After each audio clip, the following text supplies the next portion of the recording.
ఇంట్లో దేవుడు కొట్టిన పచ్చి కొబ్బరికాయలు ఉన్నాయండి. ఇంకా అవి దాన్ని చూస్తూ ఏదో ఒకటి చేయాలని నా మైండ్ ఆలోచించి చించి చించి వెరైటీగా చేద్దామని కొబ్బరికాయ పాయసం అనేది యూట్యూబ్లో సెర్చ్ చేశాను. విస్మయ్ ఫుడ్ ఛానల్లో చాలా సింపుల్ అండ్ టేస్టీగా ఉంటుందని సరే అని మనం కూడా ట్రై చేసి చూద్దామని ట్రై చేశానండి. ట్రై చేసేటప్పుడు భలే ఎగ్జైట్మెంట్గా అనిపించింది. ఇలా వస్తుందా టేస్ట్ అలా ఉంటుంది అనేసి నా మైండ్కి నేనే ఊహించుకొని ఏదేదో ఆలోచించుకునేసాను.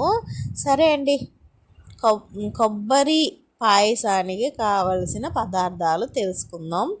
కొబ్బరి చిప్పలు, అంటే కొబ్బరికాయ ఒకటి, దాన్ని కొడితే 2 చిప్పలు వస్తాయి కదా, ఒక చిప్ప తీసుకోండి చాలు. ఎక్కువ మంది ఉంటే 2 తీసుకోండి. దాన్ని తురిమి మిక్సీ పట్టుకోండి. దానికన్నా ముందు 1 స్పూన్ బియ్యాన్ని మిక్సీ చేసి పట్టుకోండి బరకగా. ఇప్పుడు ఏదైనా ఒక గిన్నె పెట్టుకొని అందులో నెయ్యి వేసి మనం బరకగా మిక్సీ పట్టుకున్న బియ్యాన్ని వేసి ఫ్రై చేయండి. ఒక 5 నిమిషాలు అలా ఫ్రై చేసిన తర్వాత మనం ఇప్పుడు తురుముకొని మిక్సీ పట్టుకున్న కొబ్బరిని అందులో వెయ్యండి. ఎందుకంటే తురుముకున్న పలుకులుగా ఉంటుందండి. తురిమితే కూడా ఎక్కువసేపు మిక్సీ పట్టాలి. కొంచెం సాఫ్ట్గా అయ్యే వరకు. నేను కొంచెం బరకగానే దించేసాను. చేసిన తర్వాత పాయసం అద్భుత అని నేను చెప్పనండి. నాకు అస్సలు నచ్చలేదు. ఇంకొకసారి ఈ రెసిపీ నేను అసలు ట్రై చేయను. మీరు మాత్రం ట్రై చేయండి, నేను చెప్పను. ఒకసారి ట్రై చేసి చూడండి. ఎందుకంటే కోకోనట్ని చాలా సాఫ్ట్గా మిక్సీ పట్టుకోవాలి. నేను అప్పుడైతే బాగా వస్తుందేమో అని నా ఫీలింగ్ అనమాట.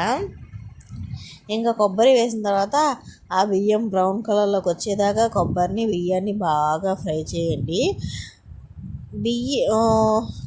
కొబ్బరి వేయకముందే కిస్మిస్లు జీడిపప్పులు వేసుకోండి. ఇంట్లో ఏం లేవు, తర్వాత కిస్మిస్లు కనిపిస్తే మధ్యలో అలా ఎత్తి వేసాను అన్నమాట.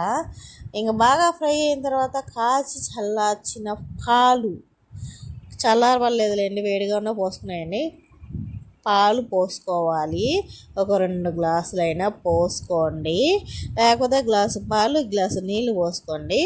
బాగా కలుపుకొని తర్వాత మీ టేస్ట్కి తగినంత షుగర్ వేసుకోండి.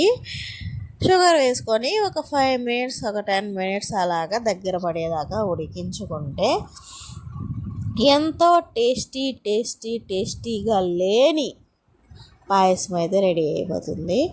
టేస్టీగానే ఉండదు, చక్కెరగా ఉంటుంది. నాకు వచ్చి ఆ చక్కెర తీపిదనం మాత్రమే తెలిసింది, వేరే ఇంకేమీ లేదు. ఇది ఫ్రిడ్జ్లో పెట్టుకొని కూల్గా వేడిగా ఎలా తిన్నా అద్భుతంగా ఉంటుందని విస్మయ్ ఫుడ్ ఛానల్లో చెబితే నేనైతే ట్రై చేశాను. అయితే వాళ్ళు మంచి ప్రాసెస్లో ట్రై చేసి ఉంటారు, అందువల్ల వాళ్ళకి బాగా వచ్చి ఉంటుంది.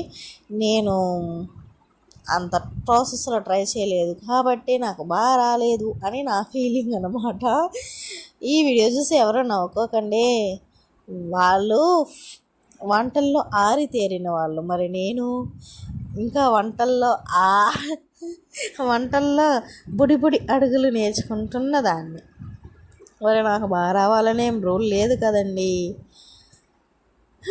సరే అండి, మీ ఇంట్లో కూడా కొబ్బరికాయలు మిగిలిపోతే ఇలాంటి ప్రయోగాలు ఏం చేయకుండా కొబ్బరికాయలు ముక్కలుగా చేసి ఆయిల్ ఆడించుకోవడమో, లేకపోతే కొబ్బరి బెల్లం వేసి కొబ్బరి ఉండలు చేస్తారు కదా, అది భలే ఉంటుందండి. అది చేసుకున్నా పర్వాలేదు, బాగుండేది. ఇది చేసుకుని వేస్ట్ అయిపోయింది. మా పాపని తాగు అంటే, అయ్యో నాకు ఎందుకమ్మా తల్లి నువ్వు టార్చర్ పెడుతున్నావు, నేను తాగను అని చెప్పి ఒక ఎక్స్ప్రెషన్ పెట్టింది, అరిచి గోల్ చేసింది. మా ఆయన్ని తాగంటే, మేము తాగమని చెప్తున్నాను కదా, ఏంటి నీ వాళ్ళని పోయి తాగు అని చెప్పాడు. ఆయన తాగడండి. ఎప్పుడే అంటే ఒకసారి ఈ మధ్య ఇప్పుడు అండి, ఏ పండగకో నేను చేశాను, గుర్తొచ్చింది. రథసప్తమికి పాయసం చేస్తే భలే వచ్చిందంటండి. ఆయన హడావిడిగా కొంచెం నోట్లో వేసుకొని వెళ్ళిపోయారా. బాగుందని చెప్తే ఎత్తి పెట్టేదాన్ని కదా, ఆ రోజు కొంచెమే చేశాను. సరే ఈయనకి ఎలాగో స్వీట్స్ అంటే ఇష్టం ఉంది కదా అని నేను లాగించేశాను. మధ్యాహ్నం వచ్చి అడుగుతున్నారు మార్నింగ్ చేసిన పాయసం ఏది అనేసి. తినేసానబ్బా అంటే భలే ఉన్నింది, ఎత్తి పెట్టుంటావేమో అనుకున్నాను, తినేసావా అన్నారు. అలా ఉంటుంది మా ఆయన. అయ్యో రావా. సరే మీరైతే సబ్స్క్రైబ్ చేసుకొని వెళ్ళండి. Bye bye friends.